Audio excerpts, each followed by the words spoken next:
မင်္ဂလာပါဗျအခုကျွန်တော်ပြောပြပေးမယ့်အကြောင်းကဒီကျွန်တော်တို့ player စကူးမကူလေးတွေပေါ့ဒီ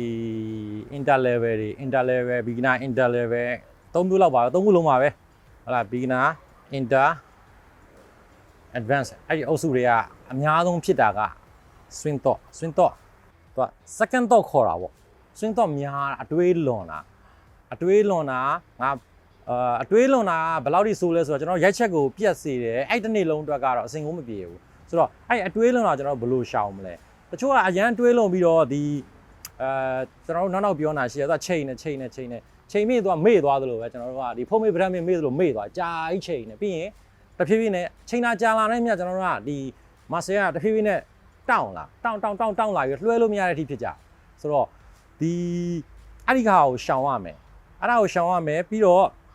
ဒီကျွန်တော်တို့ကရိုးလေးတွေးရမှာက range မှာလည်းကျင့်ပြီးခဲ့ပြီးရိုက်လို့လည်းရနေပြီကွင်းထဲလည်းရောက်ပြီဆိုရင်ကျွန်တော်တို့ကရောက်မဲ့ဒုတ်ကိုရိုက်မဲ့ဒုတ်ကိုသုံးမဲ့ဒုတ်ရဲ့ရောက်မဲ့ distance ရွေးပြီးရင်ကျွန်တော်တို့ကလောက်စရာတစ်ခုပဲရှိရိုက်ဖို့ပဲကြံတာဆိုတော့ရိုက်ဖို့ကြံတာကိုကျွန်တော်တို့ကဘယ်လိုလုပ်ရမလဲတချို့ဆိုရင်ချိန်နေအကြာကြီးပဲအဲ့ဒါတစ်ခုတွေ့တယ်နောက်တချို့ကြတော့ freezing လွှဲတာမပြီးတော့ freezing များလွှဲလေအတွေးပုံများလေဆိုတော့ကျွန်တော်အရင်ပြောခဲ့ဘူးလို့ပဲဒီ pre-shot routine လေးကိုအရေးကြီးတယ် pre-shot routine လေးရဲ့သဘာဝကအခုချိန်မယ်ကိုကြိုက်တဲ့ဒုတ်ရွေးပြီးရင်ကိုရောက်မဲ့ဒုတ်ရွေးပြီးပြီဆိုတာနဲ့မှန်စစ်ပြီးပြီဆိုတာနဲ့ freezing ကိုပေါ့လေးပဲလွှဲကြည့်မယ်အဲ့ဒီချိန်မှာအမှားအများဆုံးက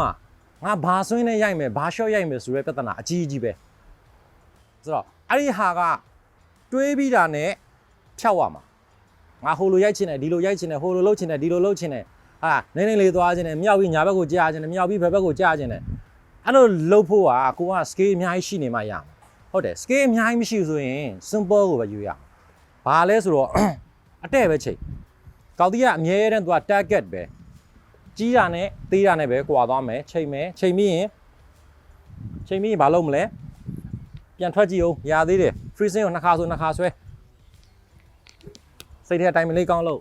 ပြီးရင်ပြန်ချိန်ပြီးရင်နှစ်ခါဆွဲပြီးဆိုလို့ရှိရင်ရိုက်ဖို့ပဲစဉ်းစားတော့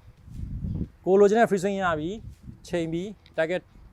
ပြီးရင် setup လုပ်ပြီးပုံနေရာချပြီးမေ့လိုက်တော့ကိုယ့်ရဲ့တာဝန်နဲ့ကိုယ့်ရဲ့ဝတ္တရားကတော့ရိုက်ဖို့ပဲရိုက်ရုံပဲ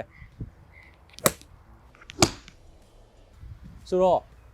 swing thought ကအဲ့လို clear ဖြစ်နေရမှာဆိုတော့ pro နဲ့ရိုးဒီခုမှရိုက်ခါစား beginner inter player တွေးပုံတွေးနေမတူဘူးဆိုတော့ကိုကရိုးရှင်းလေးပဲတွေးရမယ်ကိုယ့်ရဲ့ target ဒီ tie green ဆိုတော့ကျွန်တော်တို့ကအကြီးဆုံးဟာကိုပဲရွေး green ကိုပဲချိန်တိုင်တက်တဲ့ချိန် green အလဲကောင်တက်တဲ့ချိန်အကယ်၍တိုင်ကဘယ်ညာရှိနေ green အလဲတက်တဲ့ပဲချိန်ပြီးရင်ရိုက်ထုတ်လိုက်ကိုကရောက်မဲ့ထုတ်ရွေးထားပြီးဖြစ်တဲ့အတွက်ကျွန်တော်တို့ကရိုက်ထုတ်လိုက်ဖို့ပဲလို့ဆိုတော့အဲ့ဒါကအရေးကြီးဆုံးအချက် swing thought မများလေကောက်ပြီးကောင်းလေဆိုတော့ကိုက routine ကိုယ့်ရဲ့ကိုယ်ပိုင် routine လေးနဲ့2ချက်ဆို2ချက်3ချက်ဆို3ချက်ပြီးရင်ရိုက်တော့ဘာဖြစ်ရိုက်တော့အဲ့လိုစိတ်ပိုင်းဖြတ်ထားလို့ရှိရင် swing thought အတွေးများတာပျောက်သွားလိမ့်မယ်တချို့ဆိုကျွန်တော်တို့ second shot ရိုက်ဖို့စောင့်တဲ့အချိန်မှာ round the green မှာ chipping အရင်ဆွဲတယ်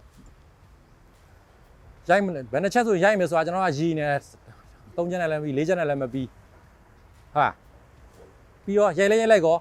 ဖို့ဖြစ်တော့မကတ်တော့ဆိုတော့ဘာဖြစ်လဲဘာကြောင့်လဲသူက swing thought များပြီးတော့အတွေးလွန်ပြီးတော့ဟုတ်နည်းနည်းဆွဲအောင်ရိုက်အောင်နည်းနည်းဆွဲအောင်ရိုက်အောင်နဲ့အရင်တွေးပြီးတော့ရိုက်ဖို့မေ့သွားတာ